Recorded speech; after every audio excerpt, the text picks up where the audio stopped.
Oh my God! Tapi bohong. Aku hanya memikirkan satu peraturan penting. Kenapa kau lakukan hari ini kalau kau bisa melakukannya besok? Few moments later. Geda-gedi. Oh. Baik, salam sejahtera untuk kita semua. Di video ini saya akan membahas refleksi kritis artikel yang berjudul diferensiasi dalam pembelajaran bahasa Indonesia. Jadi ada kasus video di UKIN guru peserta program pendidikan profesi guru. Jadi poin yang pertama itu pemahaman konsep diferensiasi.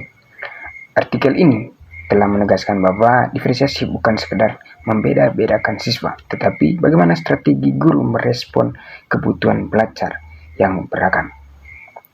Dari kasus video ini yang berada di UKIN guru PPG terlihat upaya diferensiasi konten, proses, dan produk dalam materi pelajaran bahasa Indonesia. Jadi ini penting karena kemampuan literasi siswa sangat heterogen.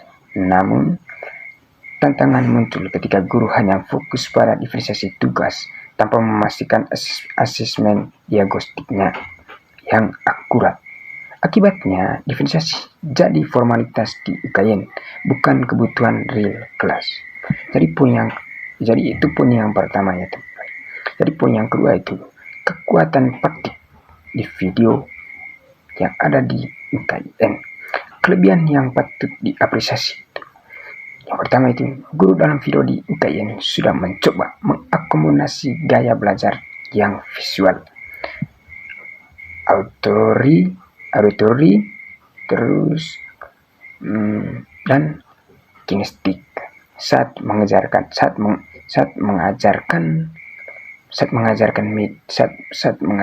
teks narasi atau teks prosedur. Jadi teman-teman, penggunaan pilihan media dan tingkat kesulitan soal menunjukkan guru paham esensi kurikulum merdeka. Ini membuktikan PPG berhasil mendorong guru merancang pembelajaran berpusat pada siswa.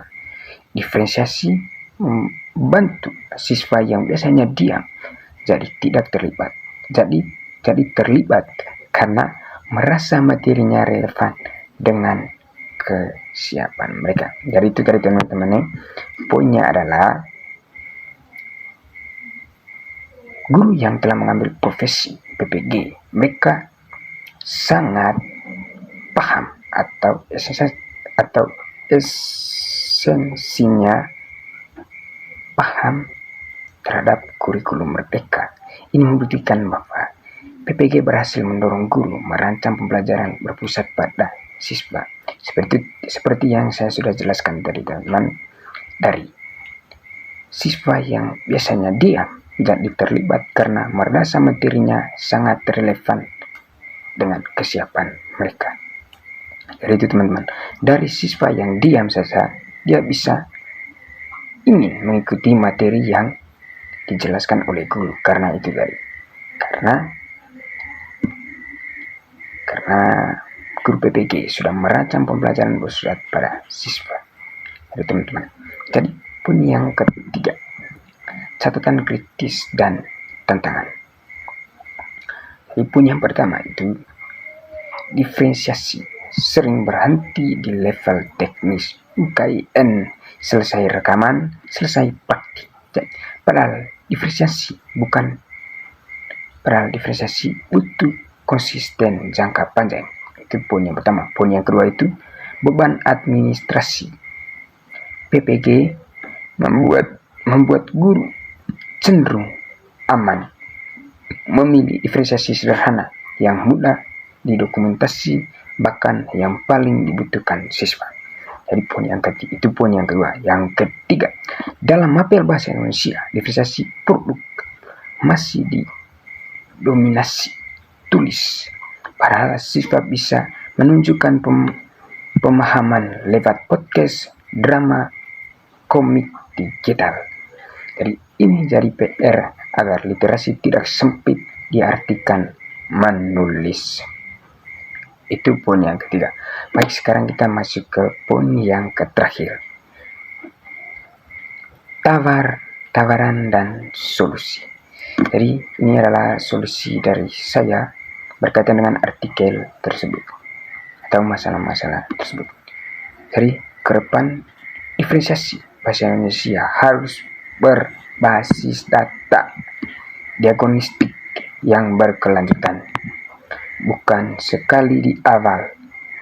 Ayo teman-teman, guru PPG perlu dilatih membuat profil literasi siswa, bukan hanya RPP diferensiasi. Kampus LPTK juga harus menilai UKN secara autentik. Apakah diferensiasi itu hidup di kelas setelah lulus PPG? Bukan sekedar bagus di video, karena tujuan akhirnya bukan lulus UKN, tetapi memastikan semua siswa berhak belajar bahasa Indonesia dengan cara yang terbaik atau dengan cara-cara mereka yang terbaik. Jadi itu saja yang saya perlu bahas berkaitan dengan judul atau kasus video di UKN tadi.